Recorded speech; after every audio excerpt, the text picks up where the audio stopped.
Gary Young's thirst for knowledge is alive in Young Living today. There's a scientific and environmental reason for everything we do, and we are always trying to learn more. We love every chance we get to dive deep into the science behind our oils and products. So let's learn together about why it's worth it to go to the lengths we do in bringing the best kind of products into your home. Hello and welcome to Young Living's podcast, The Wild Drop. My name is Jacob Young, your host. Young Living is a world leader in producing and distributing premium essential oils. And this podcast will provide you with drops of information about Young Living, including stories, history, product information, lots of little fun facts, and even more. Mark Bartlett is our Executive Vice President of Science and Product Development here at Young Living. Welcome to the studio, Dr. Bartlett. Thanks for inviting me. Yeah, of course. Well, you have quite an interesting story as far as how you actually came into the world of Young Living, and I thought it'd be kind of fun for you to share how you ended up joining our Young Living family. Yeah, I don't even know where to start. Of course, I haven't always even lived in America, right? So I think my journey kind of started in Australia as a kid in the outback, squashing ants and marveling at how nasty they smell and smelling the sheep in the wool shed, the wool fat, the lanolin, the wildlife and the flora and fauna in Australia are really interesting. And it's hard to not be fascinated with science as a kid in Australia, Poisonous insects, how does that work? Why is there a spider there that's got a toxin that existed before Homo sapiens did? What is it about the gum leaves that make them smell so amazing, the eucalyptus smell, and how can koalas eat that when it's full of terpenes, then came over to started studying science, came over to the US, worked for the National Cancer Institute, was always interested in plants as the foundation of all of the drugs that they create, right? So always was looking at what are the active principles in plants. Then that, of course, took me away from the National Cancer Institute and sort of doing the academic science into this industry, where I've been for 30 years, and really in the context of beauty and wellness. So it's a really fascinating industry, and I think it's much maligned, right? A lot of, you'll have regulatory authorities, whatever, saying, oh my gosh, it's a wild west. Like, why don't people just stick to drugs and mainstream medicine? Mm-hmm. And yet, there is a huge amount of science in this space, whether it's personal care or wellness, in nutrition, in supplements, in botanicals. It's really amazing how much science is invested in this. People don't realize. Yeah, it's absolutely fascinating. One of the things that you shared with me when you first joined on was, once again, your story, how you left the cancer world because all the drugs that you had used had some type of background going all the way back relating to something that originated from a plant as one of the ingredients that was part of that drug. And so I found that super fascinating. That's what intrigued you so much to want to join the industry as well. And so what ingredients were you seeing specifically in some of these pharmaceutical drugs that were being used for cancer that are related to a plant that we know? Yeah, I do have some specific examples, but it's kind of chemistry and it gets a little boring. But I guess the big principle is that, when it really comes down to it, the foundation of all of the drugs, it's not just, some doctor sort of drawing a molecule in his head and going, well, this one might work. Yeah. What actually is that you have hints from nature, always hints from nature. For example, I'll give a really simple example that everyone can relate to. In the old days, there was this thought, and maybe there still is today, but generally in that world, a couple hundred years ago, the thought was, if you wanted to help with a disease or a condition, then you would go to a plant that would sort of be related to that. So, for example, rheumatoid arthritis or rheumatism or sciatica or lumbago, these kind of rheumatoid type conditions, they'd say, well, they certainly are associated with cold and damp. Mm-hmm. So why don't we go to a plant that loves the cold and the damp? And so they went to the willow tree. Yeah. And they took the bark of the willow tree and made a tea from that, and it's full of salicylates, right? So it actually worked. And then, of course, the modern approach, which is classic and we all know, is like the the chemists got a hold of that and said, well, what is it in this compound? And they found, the salicylates, and the Germans said, well, what happens if we put an acetyl group or a methyl group? And they play with it. And they did find that if they acetylate the salicylic acid, that they came up with aspirin. It's acetyl salicylic acid. So wow. aspirin is like the classic anti-inflammatory, right? Yeah. But it came from nature. Yeah. And it's the same with nearly all of the other bioactives in the drug world. And so at that point, when you're looking at cancer, when you're looking at, which is what I was doing, and I was also kind of a specialist in autoimmune disease, we're looking at these drugs and testing them out. And I'm thinking to myself, well, okay, so we're going to wait till we're sick, and then we're going to apply this very potent drug. And as the potency goes up, usually either the addictiveness or the side effects go up as well, right? What if we just found what nature has to offer in the raw form and eat more of that before you get sick, right? And so that's really what led me to leave that industry, because I thought, man, I want the rubber to hit the road much faster. And again, my first surprise was how much work they'd already been doing in this natural products industry. So there are vitamins, there are minerals, that's what everyone thinks about, and then there are these phytochemicals. So, back, 30 years ago when I started, we didn't really know what the activists were in broccoli, for example. So we'd have a broccoli powder. Now we know that there's all these amazing molecules like indole-3-carbinol, some of these sulforaphanes, the sulfur-based molecules. We know what the actives are now, and so we can actually make extracts and standardize them, and that's, a good company will do that. That is fascinating to hear, that everything is derived from nature. And I think that's such a testament to how people used to live long time ago. When we were down in Peru, we visited with some of the local shaman there, and they showed us some of the local plants and just a lot of the biodiversity that they had down there and what they use it for specifically. Right. Most of it was to help combat against bites, poisonous I can bites imagine. For snakes ants and spiders and ants. And there's actually a snail down there that's huge. It's like 3 feet long, and the slime on it is venomous as well. Oh, yeah. And so they had a plant for that as well. They had a plant for pretty much everything. It was amazing. There was one that I'd have to go back and look at through my videos that I was recording, but it had such an interesting name, and the way that they actually make it work for respiratory congestion is they inhale it, kind of like a cigarette, and then they blow it on you. And that helps with respiratory congestion. It's amazing, isn't it? It's really, really amazing and interesting.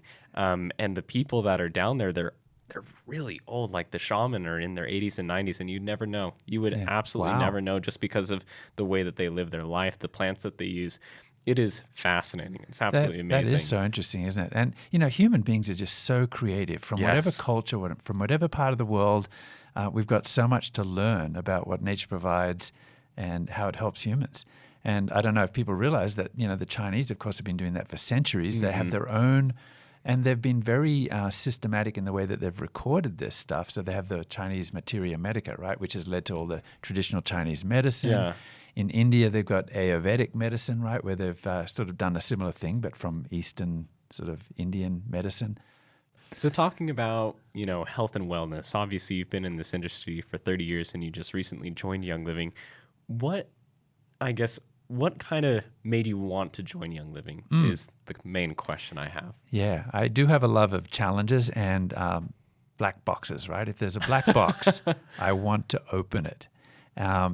And it's interesting that, I mentioned before that the supplement industry is much maligned, and it's, of course there's shysters out there, but there's some really good work going on. Yeah. And so actually about 20-something years ago, my wife worked for Young Living. And I always thought, well, good for you. It's kind of they're just a bunch of tree huggers, right? Like, what's this essential oil stuff all about? And so I was kind of realized that I was being a little bit the same way, like a little bit, is elitist the right word? I'm like, why am I discounting that? So later I became interested, and actually some very heartbreaking trauma happened in our own family. I had, this is getting a little personal, but I have a 17-year-old son who died by suicide just a year and a half ago. And it just changed my perspective completely in that, like, okay, I need to maybe it just was an impetus to change my life a little bit. Yeah. But then to realize there's more to life than just health and wellness. And I was really digging into anti-aging and, diet, lifestyle, botanicals. And then I started to think more along spiritual and emotional lines. And to me, that's kind of a realm that Young Living is digging into with its essential oils. Like, sure, there's a botanical aspect to it, but there's also this very spiritual aspect to it.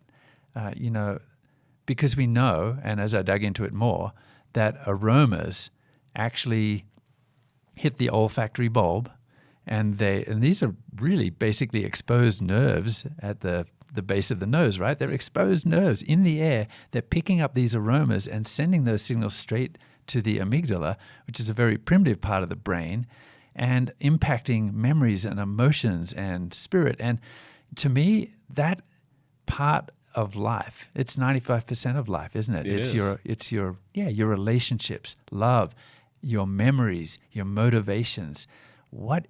And I started to think, what is Young Living doing there? And so this really sort of set me on this new path. And I'm so glad I'm here because I have been amazed at what I've seen. We're so happy to have you. You're such a quirky person, and I just absolutely love your personality. So we love having you on board. And the fact that you love to attack challenges head on is definitely such a Gary mentality, a mentality that my dad had. He loved just challenging himself every single day with something new, something exciting. And so I'm so glad you've kind of found like a playground area for you to kind of mess around in and see what all we have to offer for you. So as far as supplements go, is there a difference that you've seen maybe with Young Living apart from other companies in this industry when it comes to supplements? You kind of shared your story on oils and how we're not just tree huggers, but there's actually something more to essential oils than what meets the eye. Yeah. There's a few things in that question that you asked, supplements and then oils, right?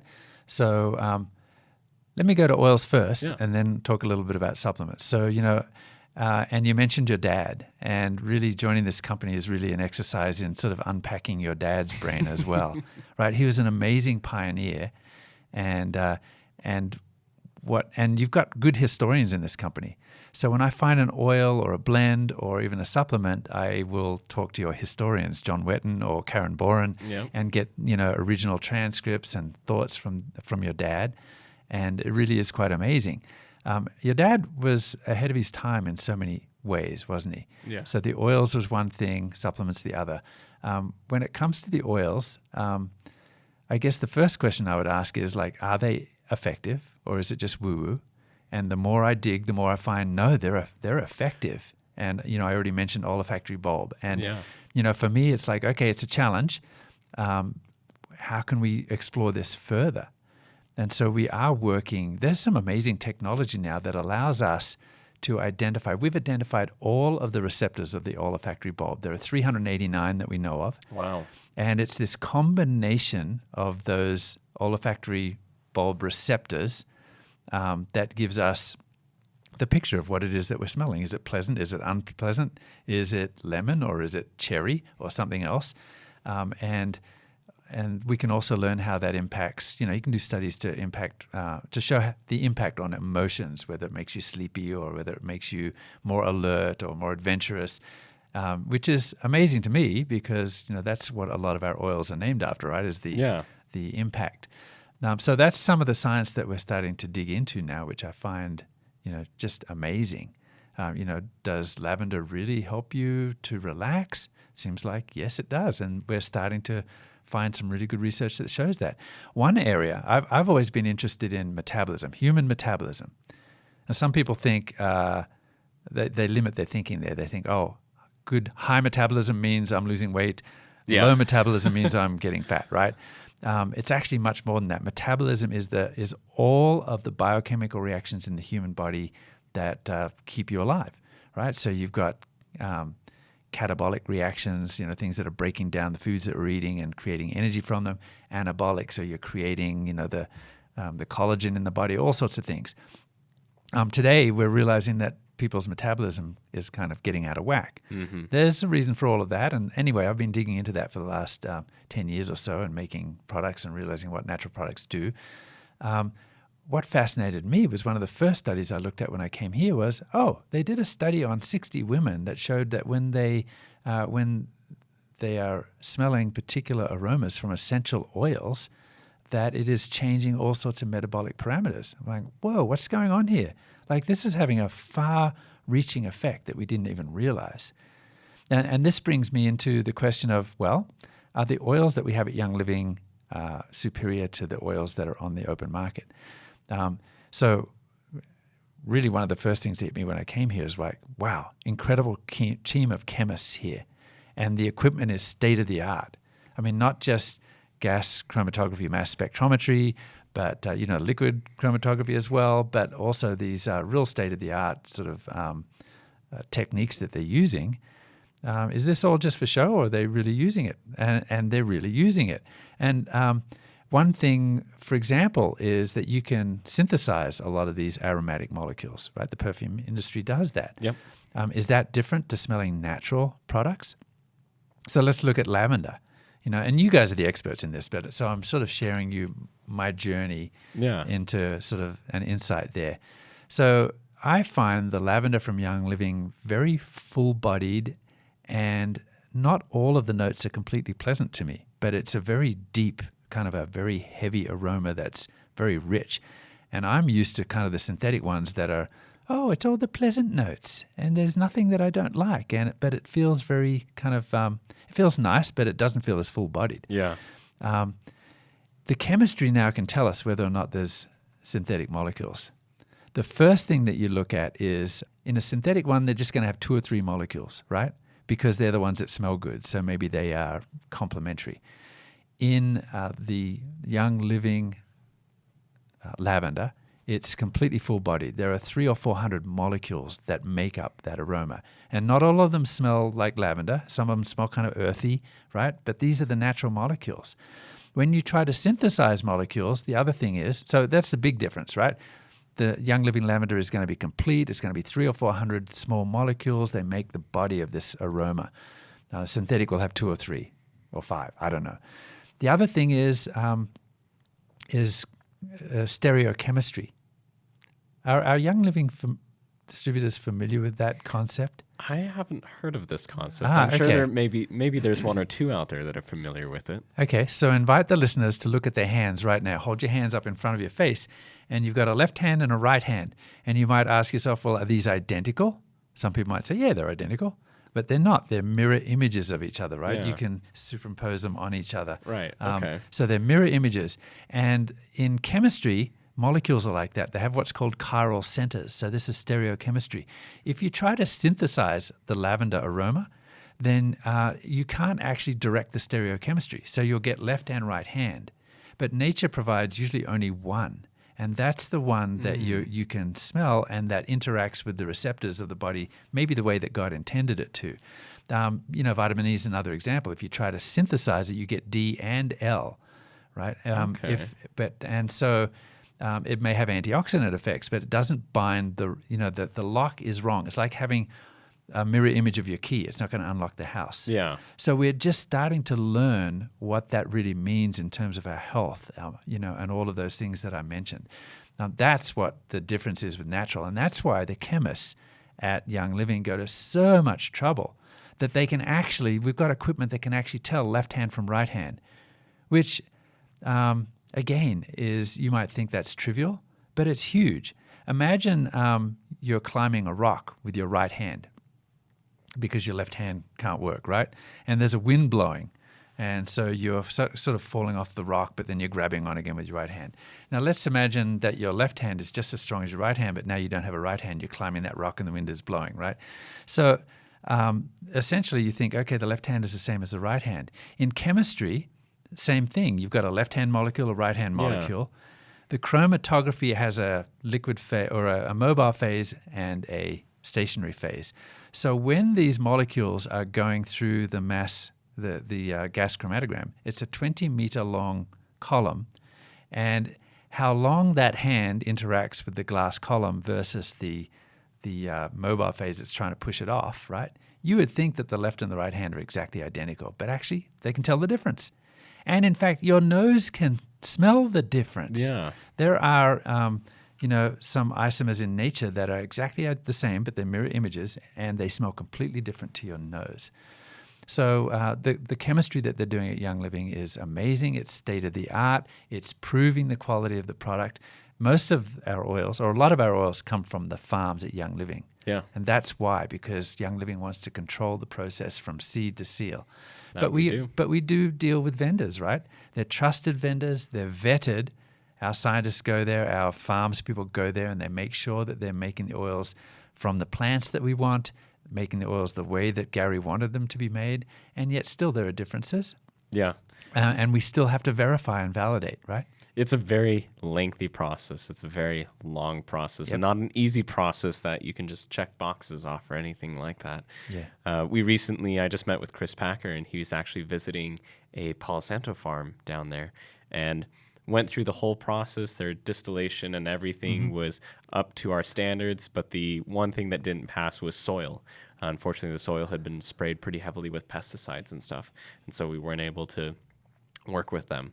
But they almost were able to pass on everything, but as soon as it came to the soil test, couldn't pass them on that. This is another thing that blows me away with Young Living, right? People are talking about organic, but that really scratches the surface. When you're talking about pure, real regenerative farming, where you are not using pesticides, you're not even using fertilizers because you are concerned with the biome of the soil, not only the microbes, but the living creatures there, the worms, everything else.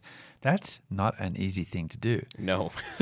Right? And it's very costly too. And I came in and I thought, how does Young Living even make a profit? They're so fussy. I mean, things would be so much easier if you could just use a fertilizer or an insecticide here and there. But Young Living has this commitment. And I learned very quickly that Young Living customers are the fussiest on the planet, and they actually drive my R&D team crazy. It's for good reason, though. Right? Yeah, it is. Ultimately, it's for good reason. But when you're working in this industry, right, you want to produce a product that really works, it's effective, it's being a force for good in the world, but also price sensitivity is always going to be there. Yes. So our customers are like, we want this product, we want it to be all natural, but you're telling us we have to pay this much? And this is not just our oils, but our supplement products and our personal care products. So, we really do, we're not perfect yet.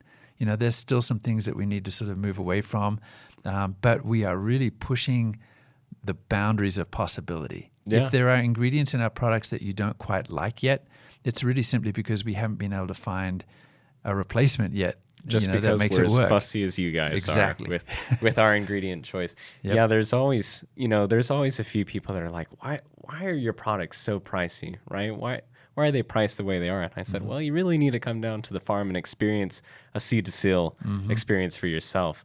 And that's kind of why we offer the harvest, but also so our community can be part of the process of changing the world a drop at a time. And it's amazing how many people say, I will never complain about the price again after they've gone and experienced a harvest for themselves, whether it's like Melissa or lavender or, our black spruce, or at our Highland Flats farm with all of our conifer trees that are there. So it's a long process. We don't cut corners, and we make sure that you all are able to have the best product possible. And I think it's fascinating because year over year, we end up finding newer ingredients that could be possible replacements that actually make a product better than what it can be. And so that's another fun thing to look at, but also another lengthy process because we have to really do our due diligence and our work on these ingredients to make sure that they're up to par and up to our standards. Make sure they pass the fussy test. Yep. Yeah. So it's amazing everything that we do. And I'm so happy that you're able to share it kind of from your outside perspective and how blown away and fascinated you are with everything that we do and just how fussy we are, and that not everything is profit driven, but it's purpose driven. Yep. I think that's the biggest testament to everything that we do here. Yeah, absolutely. And it's kind of counterculture, isn't it, from the world? The world's doing it a certain way. Everything's sort of becoming mass produced, and but we are changing the world, not only one drop of oil at a time, but sort of one piece of land at a time Yeah. throughout the world, right? We're showing others how it can be done. I really like that. So because you're really invested kind of in the supplement area, is there a supplement here at Young Living or supplements here that you've kind of taken to that you've really enjoyed so far that you've really taken an interest to, or? Well, I'm old school in a certain way, and that is that all of the research is showing us that the average American, probably the average citizen of the world, isn't getting all of the basic micronutrients that we need. Yeah. Right. So, for me, Master Formula is the basic formula that everyone needs. Just to give you an example, they do these studies every 10 years or so, USDA and these other organizations. And they go, isn't that interesting? Like we've established what the minimum requirement is, say for zinc. Yeah. And about 75% of us, men and women, don't get the minimum requirement of zinc every day. Well, why does that matter? Interestingly, most people have forgotten their biochemistry. Even the doctors have forgotten their basic biochemistry. I don't even know my biochemistry. Okay, so what are the micronutrients for? They're actually cofactors for the enzymes. So enzymes, I talked about metabolism. Yeah. All of these biochemical reactions that go to make Jacob young, to sort of create him and maintain him, right? So to keep you young, to keep you healthy, all of these biochemical reactions have to happen. You're making ATP, you're sort of, you're digesting proteins and sugars, and you're building collagen and connective tissue. You're keeping your eyesight working, your brains, your muscle, your movement, your thinking. All of that requires chemical reactions, and they're all catalyzed by enzymes, which are gene products, right? Each gene produces a gene product. Mm-hmm. This enzyme is a protein, and it's folded a certain way, and it's like a little, like a lock. A molecule comes along, it's like a key. So the enzyme's job is either break that, turn it into another molecule, whatever it is. What people don't realize is that most of these proteins, these enzyme proteins, are born without teeth. Basically, the active site needs a cofactor. Yeah. So things like zinc or the B vitamins or vitamin C, those are all cofactors. Without them, the enzymes don't work, the chemical reactions don't proceed. So then the body has to make a choice. Okay, he doesn't have enough B vitamin, so where am I going to send that B vitamin? Which enzymes are the lucky ones today? What will happen is, if you are marginally deficient in B vitamins, then your body says, well, you still need to move, Jacob, you still need to think. So it's going to go into the processes, those enzymes that create energy so that you can move and think. What's the other job? What are we missing out on then? Well, there are DNA repair enzymes that also need vitamin B or the B vitamins as cofactors. So what's going to happen? Well, you'll move around, you'll think, you'll be able to catch your food, you'll be able to eat, you'll be able to procreate, but your DNA will suffer irreparable damage. It's not being repaired. Yeah. So if you want the best of both worlds, if you want to have, good longevity, like these people that you talked about in Peru or in Ecuador, or the Amazon, right? If you want to be healthy and look good all the days of your life, you need to make sure that you're not marginally deficient. So back to zinc, let's make sure you get enough. To me, Master Formula is the insurance policy to make sure that you get all of those. But the next thing where your dad had amazing foresight was the gut. And there's a ton of gut products, right? We've got ICP Daily. We've got all these enzyme products. Your dad was really ahead of his time because this is the latest thing. We understand that there's this symbiosis between these friendly bacteria in the GI and even on the skin and your entire body's health. And even if it's unhealthy, it can be a disruptor of metabolism. So even if you have the foundation of all of the micronutrients that you need, all the enzymes are working, if you've got inflammation or things that are happening because you don't have a gut intestinal barrier function that's like perfect, and that's related to the microbiome, then it will disrupt those things. So I do love the gut products that are here at Young Living as well. And it's my job to tinker with these things. So don't be surprised if I'm going to say, well, hey, there's some new technology. We need to sort of reformulate a little bit.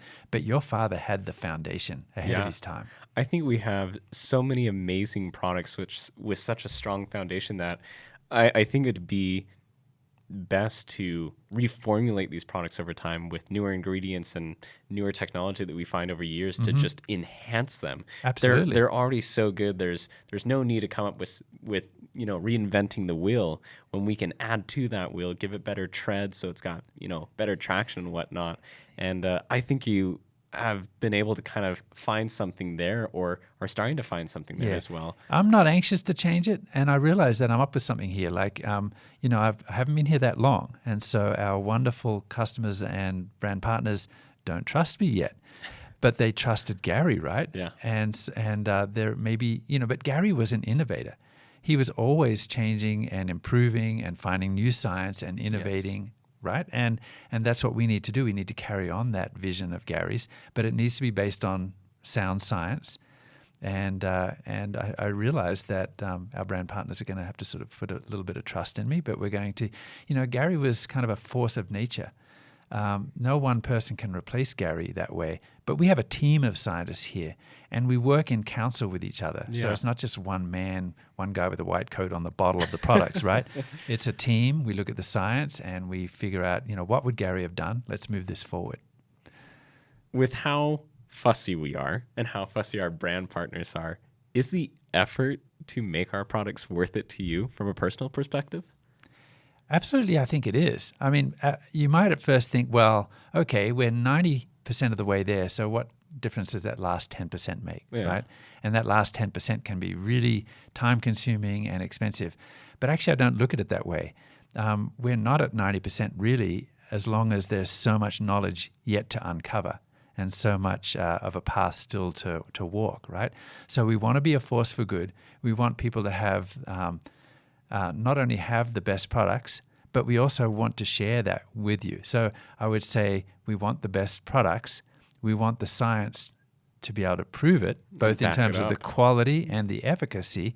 And then the other thing is the education. Yes. So we ask a lot of our brand partners. You can't just sort of sit back. These guys are on the front line. They're sharing the vision with us. Just a quick example, like, again, I told you that I left the National Cancer Institute to work in this industry. I remember my dad years ago coming to me saying, hey, g'day, son. My doctor's just told me my cholesterol's really high. He talks like that because he's a fair dinkum Aussie, right? And so what am I supposed to do, son? And I was like, oh, yeah, I guess there's a lot of people thinking like that. Like their doctor tells them something, they don't really know what to do. And I said, Dad, I've been working on this research for the last 10 or 20 years. At this time, I was working on platelet aggregation and I was doing studies on vitamin E. And what we showed in those studies is it's not just the cholesterol level per se that is the problem. It's if that cholesterol is oxidized. So the real story is, Dad, are you eating lots of fruits and vegetables with all of these antioxidants and vitamin E, these lipid-soluble antioxidants? Because if that cholesterol is not oxidized, then it's not atherogenic. It's not as big a problem. So the real question is, do you need to lower your cholesterol or do you need to prevent it from being oxidized? Yeah. And at that point, it was a paradigm shift for me, realizing, wait a minute, the knowledge is there. Who has access to it? This is kind of like the medieval times when people couldn't read Latin, so they couldn't read the Bible. And really, all of these papers, all of this science is in this language that most people don't understand, and it's not accessible. It's so hard to read, right? It's so hard. Yeah. When I was working in research and development, and we were working on some of the papers, the way that you have to write these papers is not something that anybody can just understand. Right. You really have to. It's almost like reading Shakespeare. Yeah. Right. Yeah. You have to read it 4 or 5 different ways to finally understand what it's actually saying. Exactly. It's so tricky. And even the headlines are distorting the truth. Yeah. So I really feel like it's our mission also at Young Living to share the science, to explain it so that our brand partners understand it. But it's also a commitment on our brand partners. That is, just don't ever stand still. Keep learning. And, we're going to try and be that education arm for you as well. So, yeah, it's worth it. We want the best products, we want the best quality, and we want to be able to educate our consumers as to why. Yes. Then thank you so much for sharing that as far as just continuing to want to know more. I feel like, once again, that's how my dad was. He wanted to know. And he was always reading and always studying and always just learning anything that he possibly could. And I think that's just a great way to live life, honestly. It makes it really intriguing, it makes it really fun. And I love the way that you think about life. Everything is always like a question, well, why does it do this and why does it do that? And it causes you to want to just commit your life to that. And you always talk about, well, for this part of my life and that part of my life, I was studying this and studying that. And I absolutely love that. I think it's fantastic. And this podcast is why I love doing this so much, because each podcast episode is kind of like going back to class almost. I'm learning something that I almost forgot, or learning something new, and I get to apply it to my everyday life as well. So thank you so much for sharing everything that you had. I've loved this episode of just geeking out and going back to science. You made science really fun again. So, Thanks. Yeah, and it is. It's been fantastic once again. I feel like I'm back in 11th grade going through biology and chemistry, and I really enjoyed those classes. I really did. Good, thanks. Well, I hope you have me back. We can do some more geeking out. Oh, yes. We'll definitely have to do some more geeking out. So, but thank you much for your time, for your knowledge, for your passion and your drive and everything that you're doing. And I really appreciate that you're wanting to keep the foundation and the legacy that my dad's created for all of our products here, but also find a way to improve them as well, and also be an innovator in everything that we do. So thank you so much, Mark. Really, really appreciate it. My pleasure. Thanks, Jacob. And thank you for tuning in to this episode of The Wild Drop. Remember, you can listen on iTunes, Spotify, on YouTube, and of course, our website at www.youngliving.com. Don't forget to oil up Young Living family. This is Jacob Young, dropping out. Take care.